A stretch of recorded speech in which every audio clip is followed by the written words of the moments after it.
Nak simpan emas tapi tak nak komitmen bulanan, boleh ke macam tu? Tuan-puan yang baru nak mulakan simpanan emas, ada persoalan yang sama, pastikan tengok video ini sampai habis, like dan save juga untuk rujukan pada masa akan datang. Tuan-puan, nak simpan emas dekat Publigo ni menggunakan akaun Get Publigo, dan antara kelebihan akaun Get Publigo ni ialah tiada komitmen bulanan. Bermakna apabila tuan-puan dah bermula simpan emas hari ini, tuan-puan tidak wajib untuk tambah simpanan emas setiap bulan.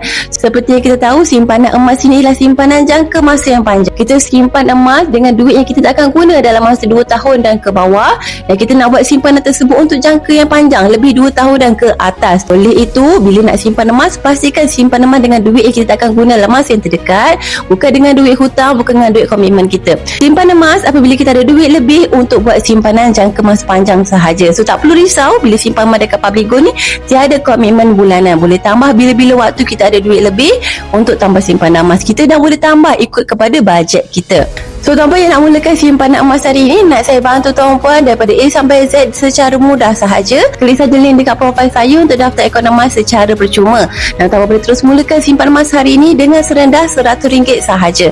Atau tuan-puan ada persoalan nak tanya dahulu, boleh kontak saya dekat nombor ini untuk saya bantu tuan-puan daftar akaun emas dengan lagi mudah. Akhir kata, macam biasalah, senangnya nak simpan emas.